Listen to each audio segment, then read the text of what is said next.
Hey guys, Jehuty here with another Tekken 7 video, and today in this Tekken 101 series video we're looking at fundamentals and also how to get better at them.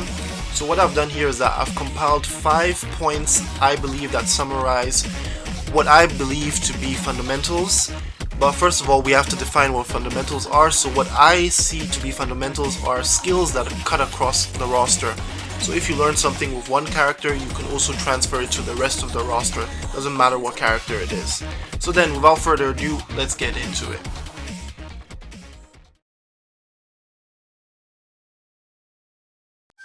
So the first point I'm putting out is matchup knowledge. I believe this to be the most important one because all the other points also feed into this. That's why I'm bringing this up first. For this, you'd have to spend a lot of time in practice mode, and some people don't want to do that, I get it. So what you can do is that in a match, you pay attention to like 3 moves you're suffering against, and you have to think about solutions, how to deal with those, especially after the match. And then alternatively, what you can also do is that you can look at your replays under my replay and tips, because that's really helpful. It shows you stuff like block punishment, which we'll get into later. But if you really want to get the most out of stuff, you have to go into practice mode. So what you can do in practice mode is that you can record moves or scenarios, and then you can figure out how to deal with them. Be it sidestepping, a string which is maybe sidesteppable, maybe a string which is duckable. All of these little things, they need practice and repetition to settle in.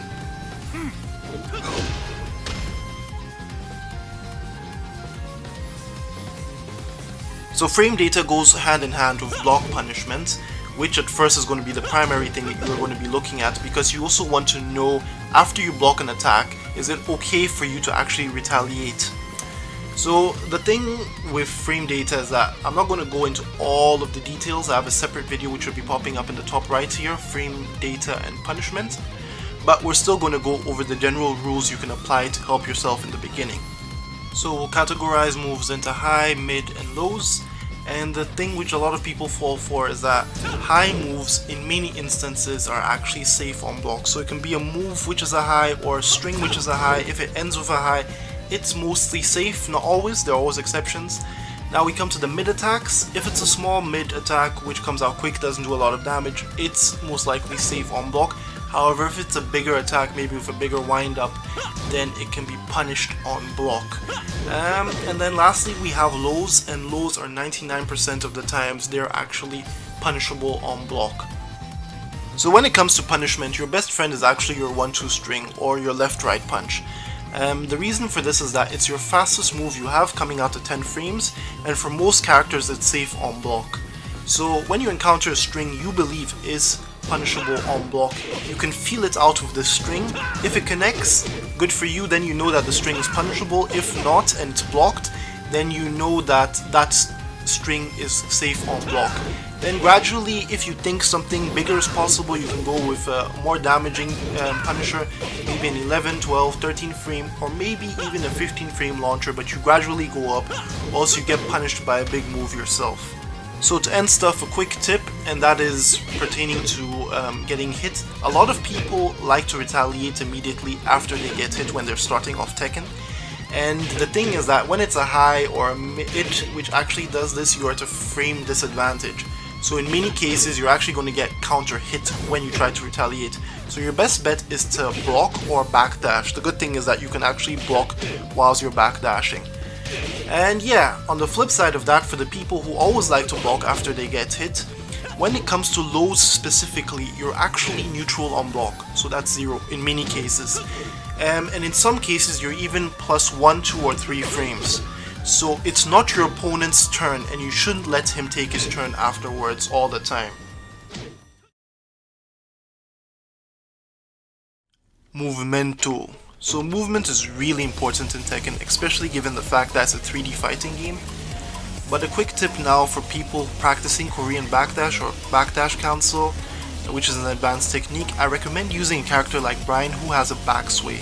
And the reason for this is that if you misinput the inputs, you will get the back sway instead of the backdash animation, which is a good visual indicator to help you keep you on track.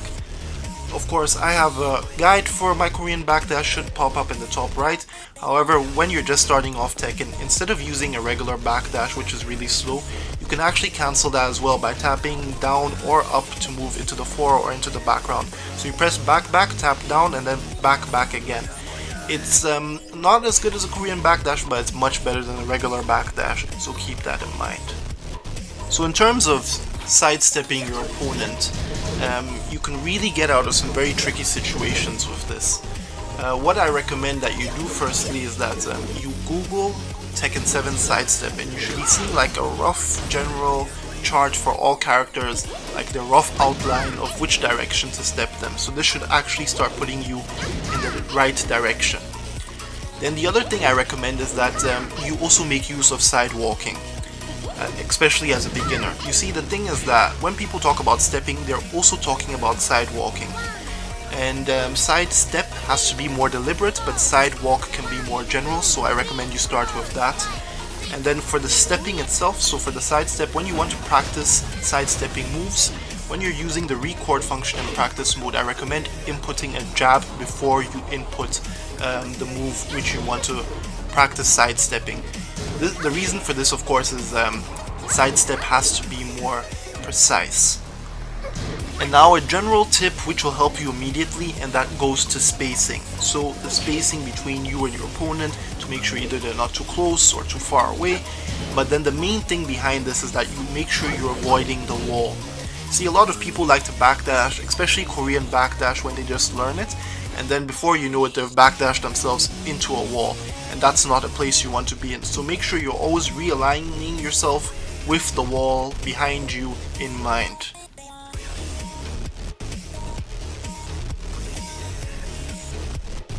So reaction time and how to improve it. It's no lie that if you know a string has a high in it, or even the second hit in the string is a low which you can low parry, or you can even sidestep the end of the string, you can nullify a lot of situations. However, if you can't react to it, then that information by itself isn't good enough for you. It means you need to spend a whole lot of time in practice mode, and that means a whole lot of repetition. So when you're just starting off, I'd recommend you start practicing against snake edges and moves that function similarly. So let's take Brian for instance. Brian's snake edge, if you learn how to deal with that, you can actually react to most other snake edges. However, we still need to make special mention of the snake edges from Alyssa, and especially the one from Anna. These ones have very deceptive animations, so they need separate practice to deal with them. I recommend recording 3 different moves, one of them being the snake edge and then the other ones being either mid or highs, so that they keep you on your toes whilst you're practicing dealing against snake edge. You should also then be practicing against these other moves that function a bit similarly like the snake edge, because those can even be a bit more annoying. Lastly, I'd like to talk about reaction through sound. You can actually react quicker to sound than you can to what you're seeing on the screen. And certain moves you struggle against actually have sound cues that you actually hear before the move comes out that you can react to. So for instance, just listen to this. So once again, what I recommend here is that in practice mode you record 2 different moves, one of them of course being that move with the sound cue you want to deal with, and then you close your eyes and then you just listen to the sound cues, and then you either deal with that low which you're struggling against or that high you want to duck.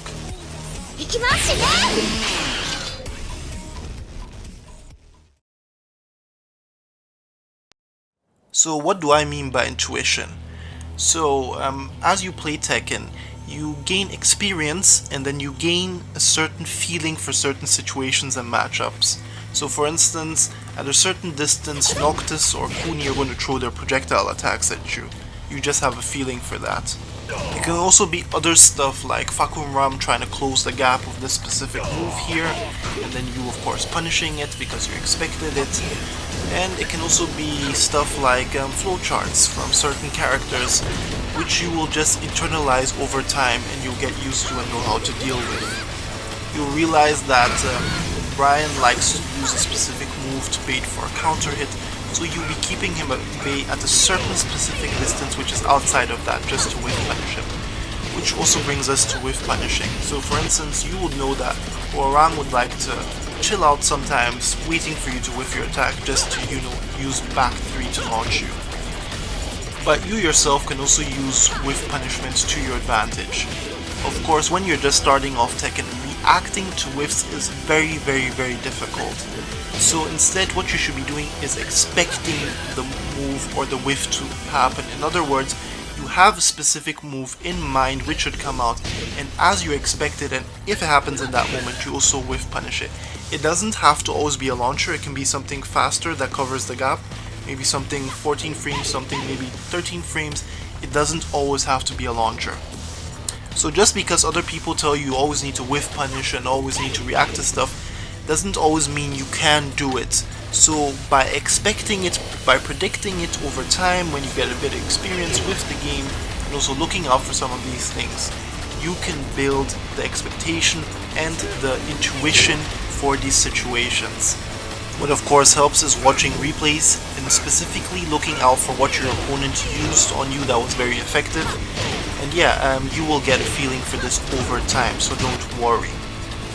Anyway, that brings us to the end of this Tekken 101 video. I hope this video was very helpful. You know the drill. If you like the video, leave a like. And really consider sharing and subscribing, because that really helps me the most.